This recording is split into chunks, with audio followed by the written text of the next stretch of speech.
years, very few people have truly become celestials or Buddhas. I have this secret book for becoming a celestial and a Buddha, but I cannot say it publicly.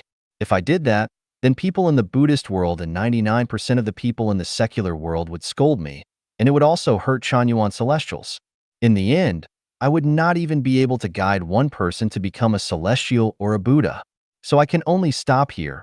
People with high spiritual senses will understand.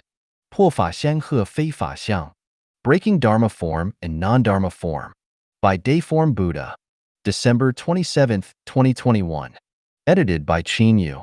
People in the world are all deluded by appearances, attached to forms, constantly plagued by afflictions, and immersed in endless suffering. They create endless karma and experience endless reincarnations. All that the eyes perceive are forms. Everything in the cycle of arising, dwelling, decaying, and emptiness is also a form. Animals and humans that we see are also forms. All forms are impermanent, and if a person clings to forms, they will be trapped in the cycle of reincarnation.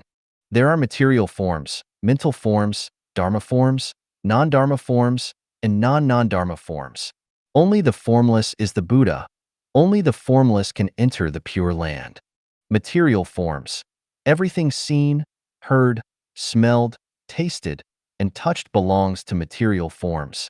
Mental forms. All mental creations belong to mental forms, such as joy, anger, sorrow, pleasure, grief, fear, and surprise. Dharma forms. Rules, principles, systems, constitutions, laws, contracts, teachings, rituals, time, space, nations, ethnicities, political parties, religions, families, and human relationships, etc. Non-dharma forms. Teachings of saints, scriptures, thoughts, ideals, aspirations, and wishes, etc. Non-dharma forms. Emptiness, existence, void, reality, good, evil, truth, falsehood, beauty, ugliness, longevity, short life, birth, death, etc. When the state of formlessness is attained, all the above disappears from consciousness without a trace. None of the above become obstacles and shackles to entering the Pure Land. Material forms are difficult to break because they are essential for physiological needs. Mental forms are difficult to break because they are essential for psychological needs. Dharma forms are difficult to break because they are necessary for societal order. Non-dharma forms are difficult to break because they are driven by desires. Non-dharma forms are difficult to break because they are related to cognitive needs. When physiological needs are absent, material forms can be broken. When psychological needs are absent, mental forms can be broken. When the demand for orders is abandoned, dharma forms can be broken. When there is no craving, non-dharma forms can be broken. Entering the holographic order, non-dharma forms can be broken. 生来富贵是奖励，生来贫穷是惩罚吗? Is being born into wealth a reward and being born into poverty a punishment? Xiefeng. In Buddhism, some individuals claim that being born into a wealthy and prestigious family is due to the accumulation of good karma from past lives, a reward from the law of cause and effect. On the other hand, being born into poverty is seen as punishment for not accumulating enough merits in the previous life. Similarly, in this life, having wealth and power is believed to be a result of past accumulation of merits. Is this perspective accurate? Let's analyze it. According to the words of Jesus Christ, it is easier for a camel to go through the eye of a needle than for someone who is rich to enter the kingdom of God. Based on Jesus' warning, wealthy people are unable to enter the kingdom of God. Therefore, being born into wealth and having power and money takes one further away from heaven. This is not a reward for people, but rather a form of punishment. Imagine a child who loves to curse and insult others. One day, an elderly person passes by, and the child insults him as well. However, instead of getting angry, the elderly person smiles and offers the child a handful of candy, praising the child for his skilled insults. Now, ask yourself, is this child being rewarded or punished for his foul language? Do you think this child will have a positive outcome in the end? How is this situation different from being rewarded with material abundance and social status? Laozi said, "To weaken something, you must first strengthen it. To overthrow something, you must first support it." Another saying goes, "When heaven wishes to destroy something, it first makes it mad." From this, without wealth or power. As Mengzi said, when heaven is about to place a great responsibility on someone, it always tests their resolution, exhausts their muscles, deprives them of food, starves them, disturbs them, and disrupts their actions. In this way, their determination and endurance are awakened, and their abilities are enhanced. From Mengzi's perspective, if heaven wants to empower someone, it will not have them born into a wealthy and powerful family. The sum of positive and negative energy is zero, which is a law of the universe. The greatest achievement in life is not to endlessly undergo reincarnation in the human world, but to reach heaven. To reach heaven, one must possess the corresponding merits and blessings. Even if a person has accumulated blessings from their past life, if they enjoy those blessings in this life, they will be farther away from heaven. Therefore, being born into a wealthy and prestigious family, enjoying the blessings of this life, according to the law that the sum of positive and negative energies equals zero, is undoubtedly a form of punishment rather than a reward. Why does Buddhism claim that being born into wealth and having power and money is a reward for one's previous merits? The source of all Buddhist scriptures and values is the Diamond Sutra. When we explore the profound meaning of the Diamond Sutra word by word, we can't find any notion that being born into wealth, having power, or possessing money is the result of past merits.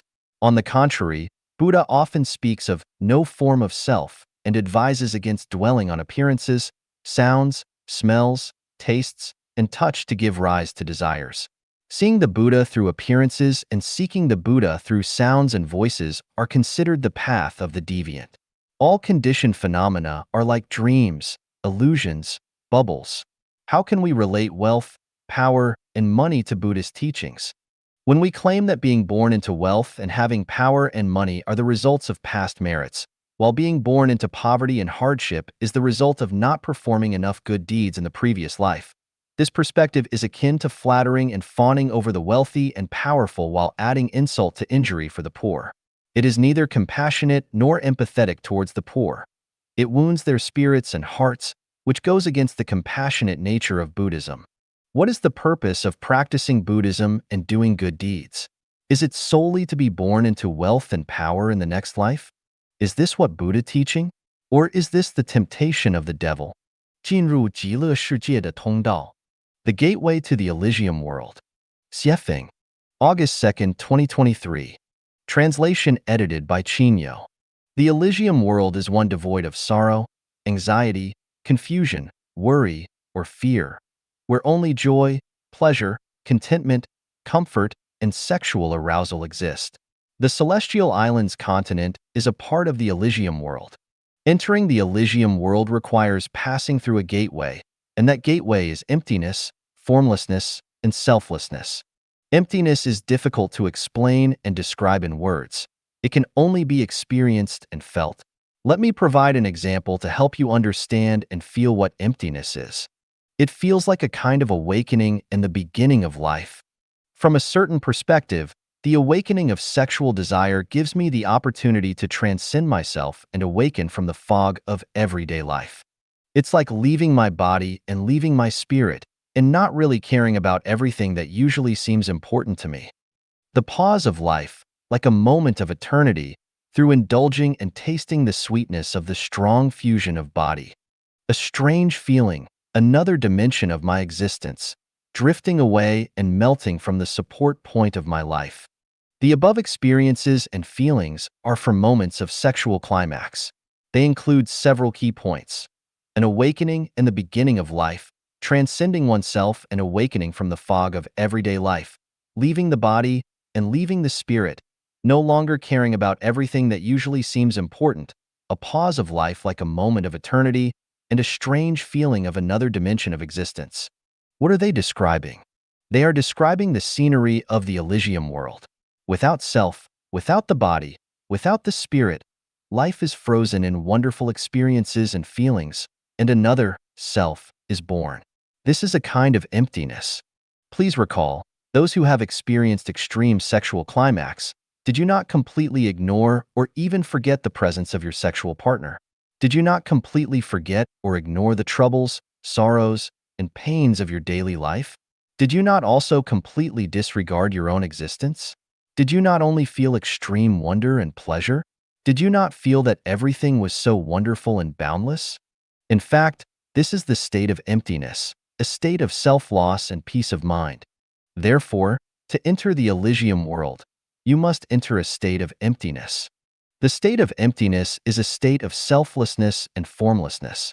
Only at this time will you understand the meaning of only by losing oneself can one find oneself, and selflessness is the true self. And you will understand the true meaning of my writing, one cannot attain Buddhahood with self. In conclusion, emptiness is the gateway to entering the Elysium world, as well as the method for entering it.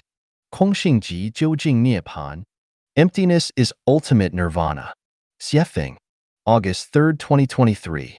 Translation edited by Chinyo. Emptiness is synonymous with the Elysium world. Entering the state of emptiness is akin to achieving ultimate nirvana, meaning you have reached the Elysium world. Do you desire to attain ultimate nirvana? Do you wish to enter the Elysium world? Once you enter the state of emptiness, you have achieved ultimate nirvana, and you have reached the Elysium world. So, what exactly is the state of emptiness? The essence of Buddhist scriptures is the Heart Sutra, which is actually a misinterpretation, misreading, and misunderstanding. Its true name is Nature Sutra. Here, nature refers to the essence or characteristics of things. For instance, when it says, form is emptiness, emptiness is form, it speaks about the state of nature rather than the state of mind. Similarly, other content discusses the state of emptiness, not the state of the lack of mind. Buddha is our deepest intrinsic nature, and this nature is Buddha. The mind does not exist. The past mind cannot be grasped. The present mind cannot be grasped. The future mind cannot be grasped. Therefore, the Heart Sutra is not about the mind. It is about nature. If you wish to seek the Buddha, it is necessary to see the nature. The nature is the Buddha. If one does not see the nature, reciting the Buddha's name, chanting sutras, observing fasts, and keeping precepts will be of no use. Without seeing the nature, even if you chant the Buddha's name and recite sutras all your life, even if you release animals, practice charity, and sincerely worship with incense and prostration, you cannot become a Buddha. The Nature Sutra vividly describes the state of emptiness. All dharma is characterized by emptiness. They neither arise nor cease, neither tainted nor pure, neither deficient nor complete. There is no consciousness of sensory experience. No eye, ear, nose, tongue, body, or mind. No forms, sounds, smells, tastes, touches, or mental objects. No realm of sight, and so forth up to no realm of mind consciousness. No ignorance and no end of ignorance, and so forth up to no aging and death, and no end of aging and death. There is no suffering, no origination, no cessation, no path, no wisdom, and no attainment. This is the state of emptiness, the state after enlightenment, and the state of the Elysium world. Doesn't this seem like a state of lifeless emptiness? Wait a moment. This is the state of great freedom and perfection after all suffering has been eliminated, a state of complete harmony with Tao. This description precisely depicts the nature of Tao. Tao is simply a state like this. Therefore, emptiness is Tao, and Tao is emptiness. From this, we can logically deduce a conclusion. Emptiness equals formlessness equals selflessness equals ultimate nirvana equals the Elysium world equals Tao equals Buddha equals super celestial being. According to the above conclusion, if you achieve selflessness, you can become enlightened, become a Buddha, become a celestial being, and enter the Elysium world. If you achieve formlessness, you can become enlightened, become a Buddha, become a celestial being, and enter the Elysium world. Achieving ultimate nirvana is equivalent to becoming enlightened, becoming a Buddha, becoming a celestial being, and entering the Elysium world. The question now is, according to the Heart Sutra, Nature Sutra, the description of emptiness is a state of lifeless emptiness, where everything is absent. What's the point of becoming a Buddha, or becoming a celestial being. Is the Elysium world really like this state of emptiness? You see, the Heart Sutra, Nature Sutra, does not describe the scenery of the Elysium world. It only describes the path and method to become enlightened, become a Buddha, or become a celestial being and enter the Elysium world. After informing us of the path and method, it urges us to go towards the other shore, follow the instructions and path. You can transcend afflictions and enter the Elysium world of great freedom. The description of emptiness is a kind of thinking cognitive, indicating a method and pathway to enter the Elysium world, but it does not describe the true scenery of the Elysium world. So how do we understand the Elysium world? This depends on the universal key I provide to unlock all the mysteries of the universe: structure, consciousness, energy. As long as the non-material structure exists, there is consciousness to mobilize all the energy of the universe. As long as consciousness exists, the universe will be full of vitality and vigor, and it can be emptiness as form. It's not difficult to understand in theory, but the challenge lies in experiencing and feeling it firsthand. Without firsthand experience and feeling, all knowledge is pale and inconclusive. What does a pineapple taste like? Even if others describe it, it remains as distant as a reflection in a mirror or the moon in water because you haven't experienced it yourself. Only when you taste a pineapple will you truly understand its flavor. Forgetting oneself to be completely relaxed and joyful. The purpose of forgetting oneself is to enter the state of emptiness, and only in this state can you be completely relaxed and joyful, which is the true scenery of the Elysium world. How do you achieve totally forgetting oneself? Follow the 8 methods of entry-level practice I wrote in The Free Holy Land, The Extinction and Emptiness of Form of Dharma. Hint: when I say, emptiness is the Elysium world, and then say, emptiness does not describe the true scenery of the Elysium world, it may seem contradictory. You can understand it like this: an apple is a fruit, but fruit is not necessarily an apple. 修行修炼篇，完美人性的标准。Standards of perfect human nature. 说风. As far as an individual is concerned, perfect human nature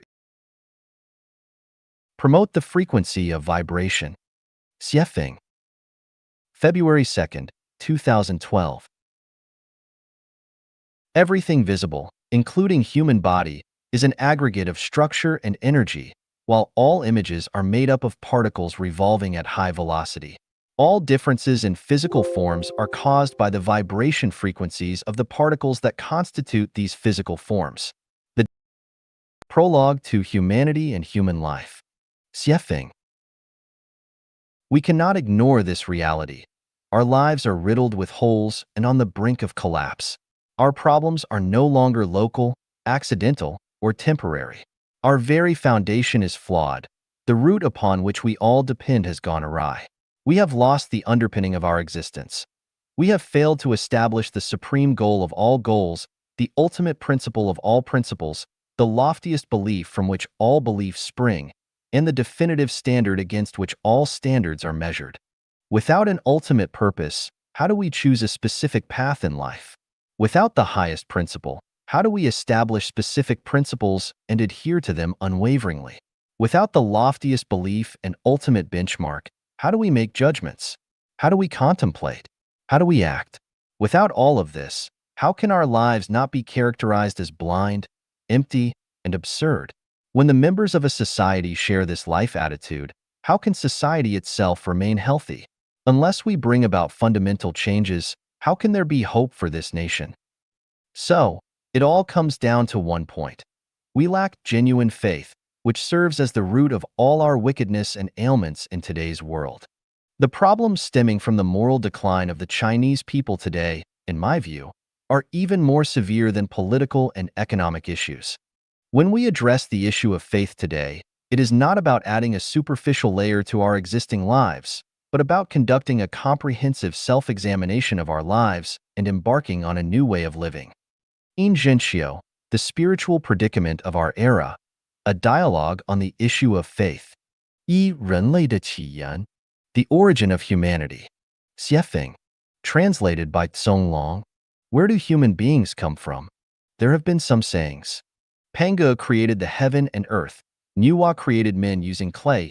In Chinese mythology, Pangu and Nuwa are the god and goddess who created the world. Prometheus made men out of mud and stole fire from heaven for humans. Ram-headed god Khnum molded men from clay at a potter's wheel. And goddess Hecate breathed life into the new body, and they two together made new lives. God created man using clay according his own image. Celestials came to the earth. Human beings were created by aliens. Humans were evolved gradually from single-cell organisms. However, the most influential sayings are evolutionism and the story of how God created man in Bible. The awkwardness of evolutionism. Xiefeng, translated by Tsong Long. The awkwardness of evolutionism. According to the theory of evolution, humans were evolved from apes, and apes could possibly be evolved from rabbits, and rabbis from worms. Worms could be evolved from microbes. Microbes from single-cell organisms, which could possibly come into being by accidents in the sea, the vast, organic, and fertile soup. Evolution is the result of inheritance, mutation, and natural selection. Evolution is a slow and gradual process. Evolution is in accordance with the natural selection, the law of jungle and survival of the fittest. But is this really the truth? The process of one organism evolves to another organism is a very long process. A rabbit can't evolve to a monkey overnight. One seed, from germination, growth, flowering, fruiting to decline, there is a process. Any step of process could not be skipped. If we take picture of the seed every day, we will be able to see the slow and gradual process of its change. Evolutionism firmly believes that humans are evolved from apes. There must be a slowly changing process and some intermediates. That is to say, from an ape to a man, it should at least have some steps of intermediates. It is impossible that an ape will leap to a man. So where are those intermediates? What are they? In 1924, scientists found fossils which they called Australopithecus africanus, southern ape of Africa, near the famous diamond town, Kimberley, South Africa. Later, they found more Australopithecus boisé. It is also called Eastern African, Australopithecus afrensis, Australopithecus garhi, etc. Particularly, they think Java man was the intermediate between ape and human. Based on these facts, evolutionists self-deceivingly claimed that they had made great achievements. But please don't be too satisfied. Self-entertaining will not bring joys to others. According to the calculation based on molecular biology, it was between 4 and 5 million years ago when men and apes separated. So from 4 million years ago till the time of earliest historical records, how human beings evolved. Were there any processes or intermediates? If not, does that mean evolution stopped at the stage? If yes, please show the evidence. Again, I want to ask evolutionists, which animal were apes evolved from? Can you please give us evidences too? How can you prove that the 4 million years old fossils you found are the ancestors of humanity? Just because their shapes look alike? Can you prove that chicken is the ancestor of swan because you found a few chicken bones? At the end of the 20th century, a large number of fossils were discovered in Chengjiang County, Yunnan Province, China. The research showed that today's diverse animals were actually appearing suddenly on the Earth, and it also proved the correctness of theory of Cambrian explosion, which happened 530 million years ago. The theory of Cambrian explosion says that over 90% of animal species were appearing suddenly in a moment, which is less than 1% time of the Earth developing history. It is like mushrooms growing everywhere along ditches and grasslands after an overnight drizzle, which is by no means a slow and gradual process. So do evolutionists still have any far-fetched explanations on this? Let me ask more. The obtuse angle of 3 congruent ROM at the bottom of a beehive is 109 degrees 28 minutes, and the acute angle is 70 degrees 32 minutes, which is the most economic and reasonable structure. So is this wisdom also from evolution? Rooster crowing, chick breaking its egg shell, bird migrating, spider webbing, eel discharging, chameleons changing skin color, weaver bird nestling, silkworm making cocoon, snail making shell, hound tracking, pigeon going home, etc. Do all these wisdom of animals and insects come from evolution? Let's make the conclusion by quoting the wisdom of Darwin, the originator of the theory of evolution.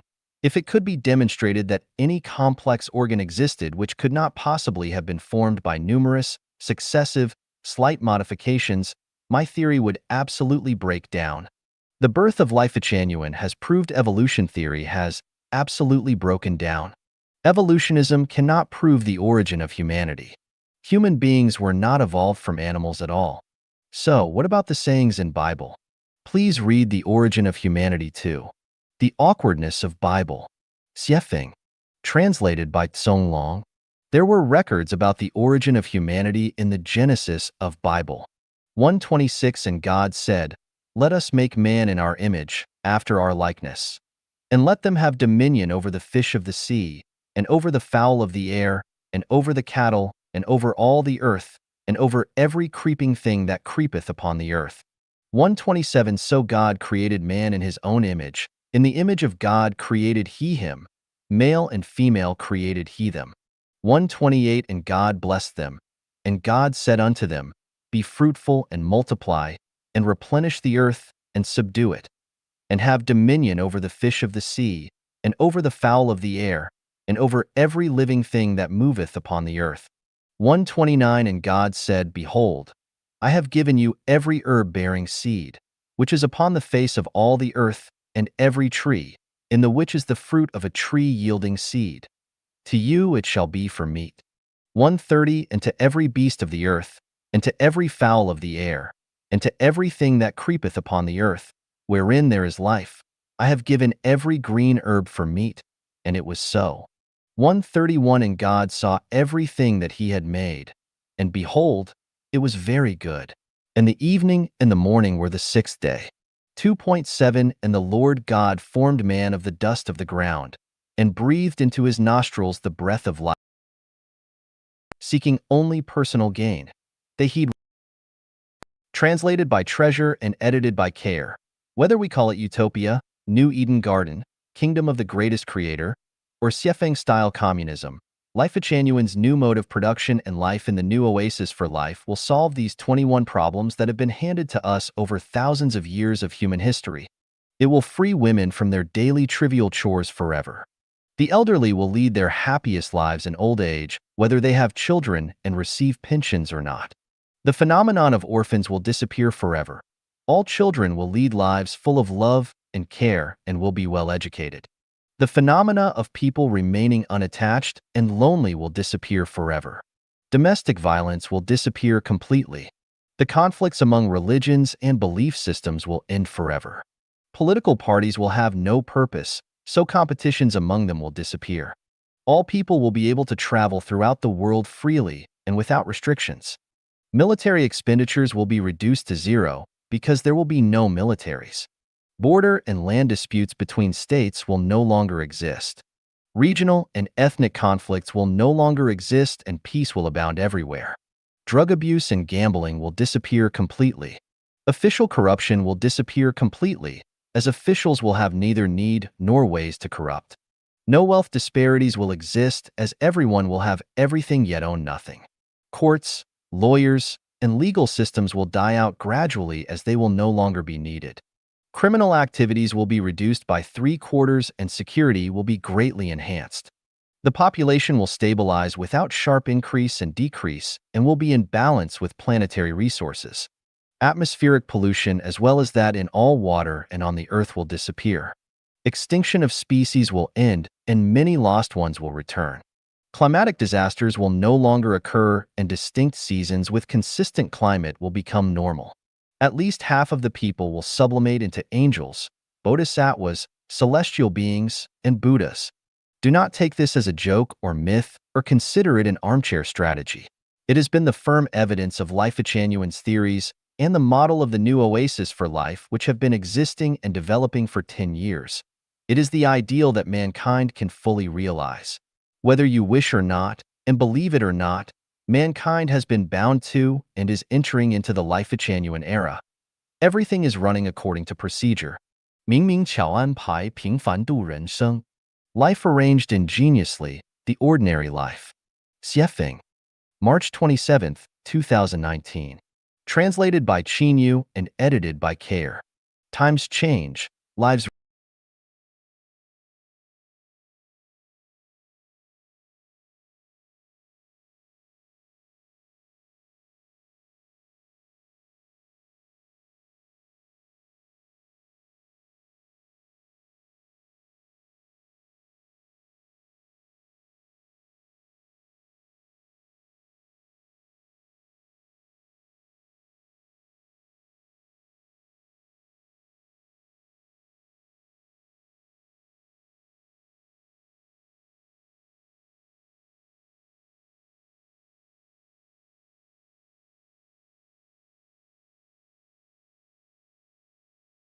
reincarnate with their ups and downs, and human reproduction flourishes. Time and tides annihilate emperors, generals, and ministers. Green grass invades countless palaces and pavilions. The strong disappear in an instant with their great achievements. Heroes who had once shed blood and tears are nowhere to be found. Huge amounts of wealth perish quickly like dreams. Even the rich starve to death in the wilderness. In front of desolate and dilapidated empty buildings was once bumper-to-bumper traffic. The winners were frustrated. The powerful were desolate. Fires were extinguished into ashes regardless of how fierce they might have been. Overwhelming storms returned to calmness. In life, it does not matter whether you win or lose. In the world, it does not matter whether you are right or wrong, gaining or losing. Everything is destined. Everything is a constant. We suffer from our own actions. We harvest what we sow. We are responsible for our wins and losses. The greatest creator never has special mercy for anyone and never intentionally abandons anyone. Those who exploited others will be exploited. Those who hurt others will be hurt exactly the same, not more and not less. Evil rages in the guise of justice but will be contained eventually. Self-interest is cheating and bluffing in the name of public good, but it will eventually be recalled. Advantages taken will surely be lost, and every extra gain will become a loss. Tao is never absent. Angels never leave.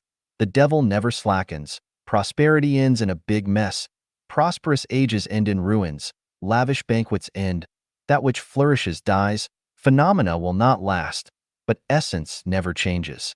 There are tens of thousands of ways to die. If one does not know how they will die or where they will be in 100 years, then what is the use of being busy? Why are you in a hurry? Clouds are rolling and unfolding. Flowers are blooming and falling. Rushing passers-by cannot hold anything. Lonely ghosts cannot find places in which to settle down. What are you fighting for? What annoys you? It is all a waste of energy, a waste of the meaning of life. Useless usage has great use. Power, status, reputation, money, real estate, and houses are all passing clouds, and the winner of them must be captured by the devil. The states of realm, virtue, quality, etiquette, gratitude, contentment, and courtesy are all the claims of life, so one will be blessed by heaven if one possesses them. The sum of all positive and negative energy of the universe is zero. If you gain something here, you will lose something there. Looking at heaven, looking at hell, looking at the world, everything is clear. Joy is sorrow, gain is loss, suffering is happiness, frugality is abundance. You might be eager to get what you want, but when your desire is met, misfortune will follow. You might be eager to achieve success, but when you succeed, you will suffer from it.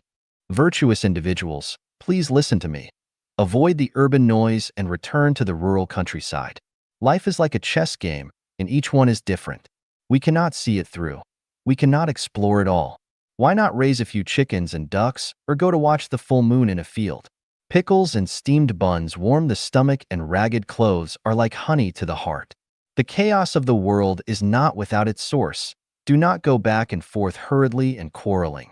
It is hard to tell who is right and who is wrong when all are jollifications of knacks. A big fire will burn everything down. A flood will wash everything away. The pandemic came quietly, and man-made misfortunes are everywhere. Living today, we do not know tomorrow's situation. Something superfluous might cost your life, so why rush yourself and worry? The world is like an unsatisfactory tight dragnet, but everything is arranged ingeniously. Every detail is clear, not a word or act is wrong. Do not hate anyone, do not complain about things happening in the world. Results are what matter. Find the benevolence of the divine across 3 lifetimes. Evil things in the world are made by good people, and supremely good deeds are made by evil people. Good intentions always create trouble, and slander waits beside honor and favor. Misery. Happiness is to be found by its side. Happiness. Misery lurks beneath it. Disaster is a blessing in disguise. It is better to cultivate in the countryside, to be an ordinary person, not to be famous, not to fight for profit, but to light the sacred lamp in your heart and watch the world change.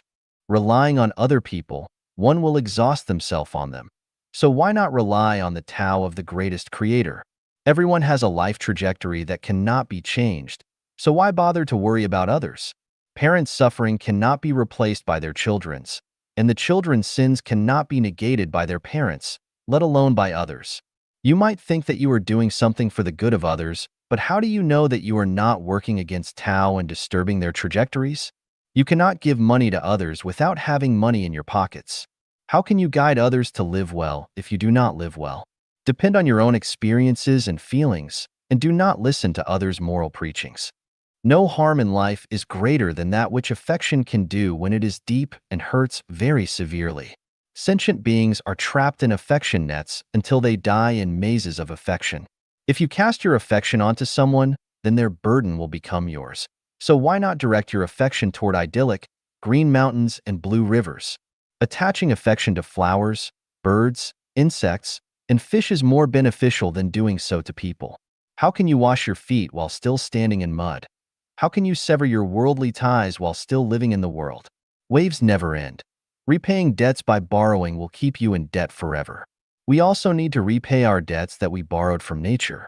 The only way to eradicate debt is by giving alms formlessly. Our minds should not abide in form, sound, smell, taste, touch, or dharma, but should abide nowhere. This mind abiding nowhere is our true mind, which is nature, Buddha, angels, and celestials. Looking throughout the world, the best place for life is the new oasis for life. 审视一下自己是不是赌徒. Check if you are a gambler. Xiefeng, May 22nd, 2020. Translated by Qin Yu and edited by Kair. Do you gamble? Check this out. What is a gambler? It is anyone who wants to win rich rewards by betting their money, youth, future, and life on uncertain things which they self-identify as certainty. Gamblers lose everything that they begin with, including the clothes on their backs. Eventually, are there any who earn good lives by gambling? Casino dealers can do very well, but they are not really gambling because the games are all stacked in their favor, but most people who participate in gambling will lose and will end up with crushing losses. The truth is simple and clear, but people still want to gamble. All are gambling.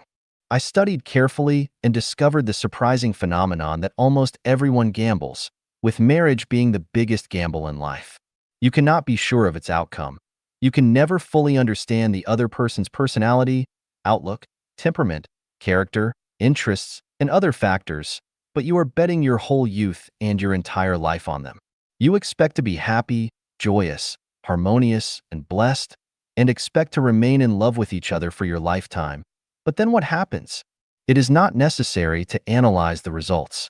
The eventual result of all gambling is that the gamblers all lose. Since marriage is a big gamble, the result is of course tragic.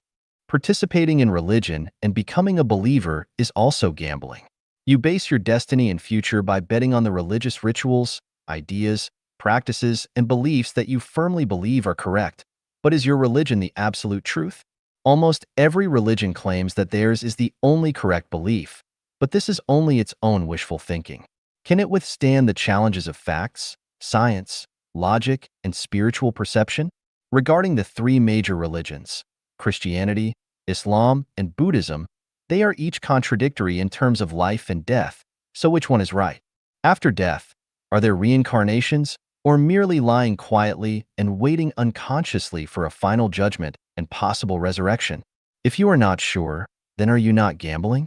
Christianity practices monogamy, Islam allows men to have 4 wives, and Buddhists do not marry at all to become monks and nuns. Which one is consistent with the truth of the universe? It is said that there are more than 1,000 political parties in the world. No matter which one you choose to join to become a member of, you will still be doing the equivalent of gambling in a casino. Political parties are contenders for power and interest. As long as you compete and race for them, there will be winners and losers. Anything that has winners and losers is a gamble. Therefore, partisans are also gamblers. Do you have children? If your main purpose of giving birth to children is to bring glory to your ancestors and to protect and support yourself in your old age, then you are gambling. Because whether your children can bring glory to your ancestors or protect and support you in your old age is unknown and produces a questionable future. Is not putting your hard work, sweat, and hope on uncertain outcomes gambling? Are you not a gambler? Do you spend time, energy, and money on interpersonal relationships? If so, you are gambling. Whether it is for benefit and safety or for affection and entertainment, as long as you establish special relationships with others, you are gambling. You cannot guarantee whether the special relationships you have forged will be blessings or curses, or whether you are putting yourself at risk or bringing in noble allies. Do you trade stocks, engage in venture investments, support a company financially? If any of these are yes, then you are gambling because you do not know what any of the outcomes will be. You are just taking risks and thinking wishfully about getting generous returns. You can never be sure whether the results will be counterproductive. How different are these endeavors from going into casinos with the intention of winning big money? Whether it is a battlefield, officialdom, a workplace, business, love, a family, a teaching field, or a relationship, its nature is the same as that of casinos. Once you enter any field, you are gambling. You are a gambler. As long as you invest your time, energy, physical strength, mental energy, and even your future on something that cannot be determined for its developmental direction and future results, then you are gambling and you are a gambler. Wake up now and ask yourself, what on earth are you here for? Are you here for a huge gamble? If you think gambling is fun and exciting, then play as much as you like. Anyway, everything is empty in the end, so why not enjoy it? However, if you know that emptiness is not empty, then you had better think deeply about life. Life Chanuan's viewpoint on euthanasia. Xiefeng, August 26, 2019. Translated by Qinyu and translated by Care. It is extremely difficult for people to live entirely smooth lives. Only a small number of us can do this without ever suffering from diseases. Most of us either die young, are tortured to death by illnesses, die in natural disasters, or are forced to commit suicide by their emotions. Some are killed in the turmoil of war or die from starvation, thirst, exposure, car accidents, and so forth, and are unable to reach the end of their lives naturally and satisfactorily. The most ideal way to end one's life's journey is to go to sleep in good health but not wake up. Another way is to use the Chanyuan meditation. That is, to choose one's day and time of death and then enter meditation to end their journey in this world. Neither method is easy for the public to grasp. Sleeping without waking up is a method that requires a great deal of blessings, and the Chanyuan meditation method requires long-term self-refinement and self-cultivation. So, is there an ideal way for the general public to meet their end? Yes, it is called euthanasia. The general interpretation of euthanasia is to stop medical treatment for patients who cannot be cured so that the patient can die comfortably. Life Chanuan's explanation is, anyone who does not want to continue their life, but wants to end it voluntarily should be allowed to do so. People should have the right to decide their own life paths. In fact, most people are kidnapped by their reality, the environment, or by their relatives. They live passively, not actively. We should offer the right to choose and decide their own life's ending to everyone.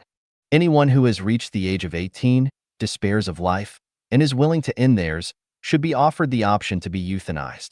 Regardless of their situation, as long as someone still wants to live, regardless of their age or physical condition, they should be treated, given energy, and the hope to live.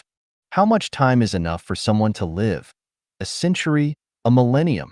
The truth is that for most people, no amount of time is ever enough. Immortality is everyone's wish. However, life is a short journey of life in the mortal world. In the end, everyone has to part with life. No matter how much they love being alive, ending it is inevitable. And since farewells are inevitable, it is only a matter of time before everyone will sooner or later have to say goodbye. We associate closely with our friends and relatives, but no matter how close our relationships are with them, no matter how much we like them, or how much they want to stay with us, we will eventually have to say goodbye to them and leave. We cannot stay with anyone forever, so since we have to leave them,